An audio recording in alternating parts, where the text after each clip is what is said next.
तो भाई लोग, मैं इमू को जितना हरामी समझ रहा था वो बंदा उससे लाख गुना ज्यादा हरामी निकल रहा है। तो one piece chapter 1189 is finally here, but in Arabic, क्योंकि ये लीक्स हैं। प्रॉपर चैप्टर आने में 2 दिन। तो मुझे भी नहीं पता था कि चैप्टर आज मतलब ये वाला लीक वाला आ जाने वाला था। मैंने बस पता नहीं कैसे स्क्रॉल कर रहा था, मेरे को अचानक दिख गया कि चैप्टर आ गया। तो भाई मैं बोला तो बना ही देते हैं कुछ, चैप्टर को डायरेक्ट स्टार्ट करते हैं क्योंकि बहुत लंबा चैप्टर है, तो बोलते बोलते हो जाएगा कवर। चैप्टर की स्टार्टिंग होती है वही वाले पेज से जहाँ पे नामी 3 बंदर हमारे। तो चैप्टर की स्टार्टिंग यहाँ पे होती है। इमू जो है उसने जैसे उसको स्टैब किया था पहले शॉट से, वो स्टैब करने के साथ साथ उसको पुश करते हुए ट्री में जाके ऐसे करके पिन कर देती है।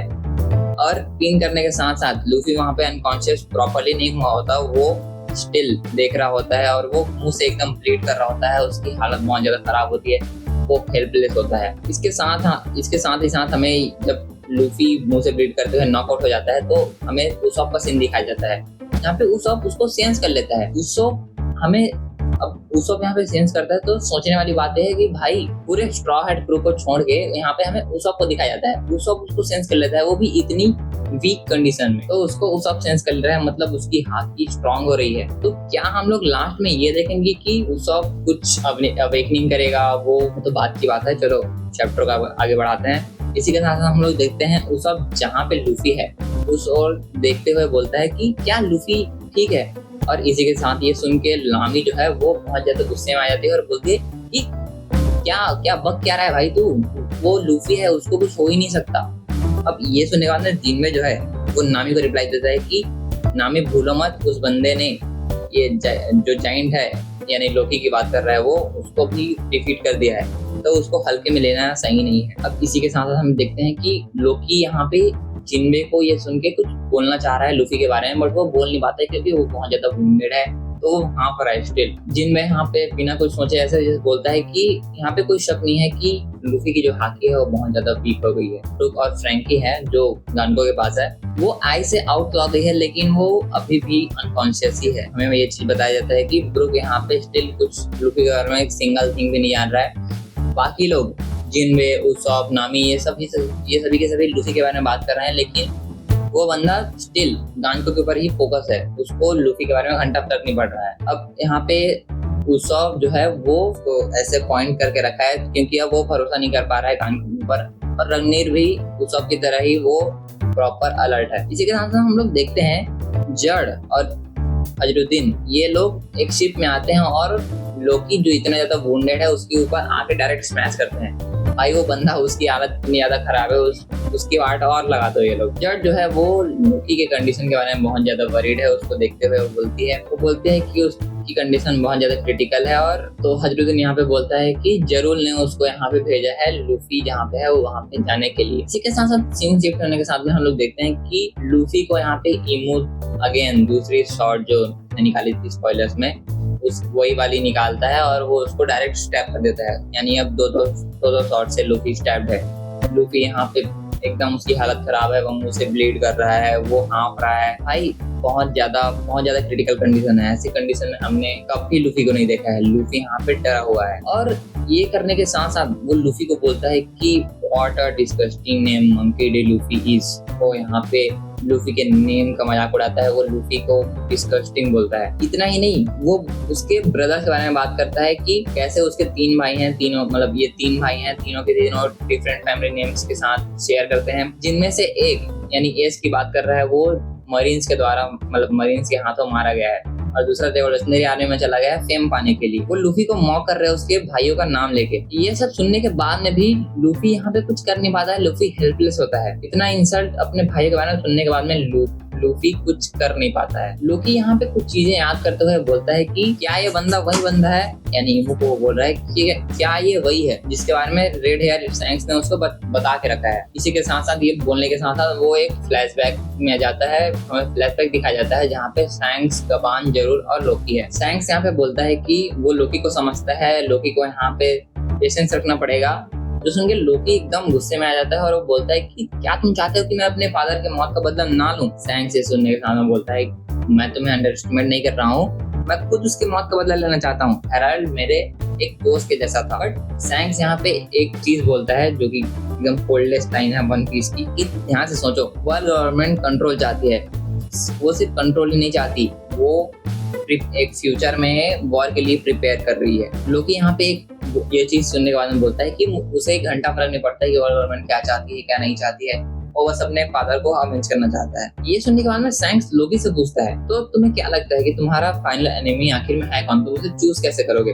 तो लोकी ये सुनने के बाद में रिप्लाई देता है कि सिंपल सी बात है, वो है वर्ल्ड गवर्नमेंट। तो सैंक्स यहाँ पे बोलता है कि जो बंदा तुम्हें मतलब सभी को मैनिपुलेट कर रहा है और कंट्रोल कर रहा है, वो सिर्फ एक ही बंदा है और वो है किंग ऑफ द वर्ल्ड। अभी ये सुन के जरूर जो है वो शॉक हो जाता है और बोलता है कि जहां तक मुझे पता है कि वर्ल्ड गवर्नमेंट जैसी जगह पे पॉलिटिक्स काम करती है और वहाँ पे किंग वगैरह कोई होता नहीं। सैंक्स बोलता है कि मतलब सैंक्स सोचता है कि हाँ ठीक है, ये लोग कहाँ ही समझेंगे उस बात को, वो तो बहुत ज्यादा हाई लेवल पे सुनते हैं। तो ये बोलते बोलते लोकी बोलता है कि भाई उसे घंटा फर्क नहीं पड़ता है, वो बस उसको मार देगा स्ट्रेट फॉरवर्ड। तो सैंक्स यहाँ पे एक और चीज बोलता है कि जो किंग है उसका पावर बियॉन्ड एनीथिंग है, वो बंदा कुछ भी कर नहीं सकता है। उसने आज तक जितनी पावर देख के रखी है उसने ऐसी पावर कभी देखी नहीं। वो बोलता है जब वो होली लैंड में गया था तो खुद कंफ्यूज हो गया था कि आखिर में इमो की पावर है क्या। तो सैंक्स यहाँ पे एक और चीज बोलता है कि अगर उसको डिफीट करना पॉसिबल होता तो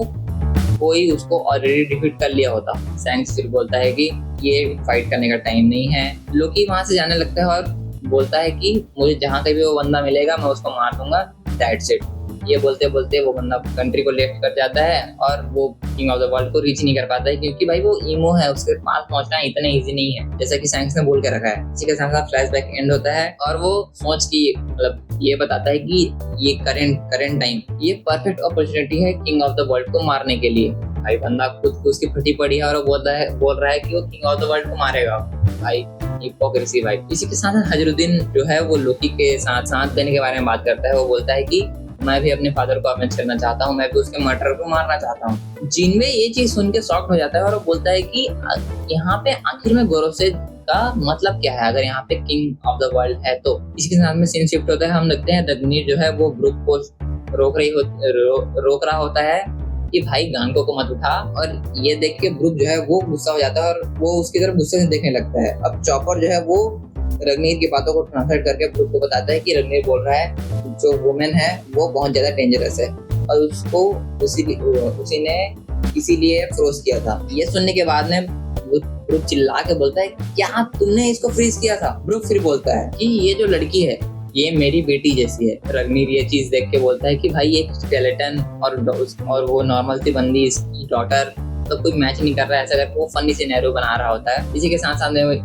ये ब्रुक एक और चीज बोलता है कि मुझे पता है कि ये डेंजरस है बट ये खुद से ये चीजें नहीं कर रही है, ये मैनिपुलेट किए जा रही थी दूसरे बंदे के ईमो के द्वारा। इसी के साथ हमें एक छोटा सा पैनल दिखाया जाता है जहाँ पे रॉबिन और सॉल को भी दिखाया जाता है और हमारा सीन शिफ्ट किया जाता है और हम लोग देखते हैं ईमो को। हम ईमो को देखते हैं, वो एक एक्स निकालता है और वो लूफी से बोलता है कि यू शुड फील प्राउड क्योंकि तुम उस वेपन से मरने वाले हो जिसने इस वर्ल्ड को फाउंड किया है। और लूफी यहाँ पे करा रहा होता है, वो भाई उसकी हालत बहुत ज्यादा खराब है जैसे हमें पता ही है। और ये बोलने के साथ साथ हमें दूसरा सीन शिफ्ट करने के साथ दिखाया जाता है जहाँ पे सॉमर्स और जोरो फाइट कर रहे हैं।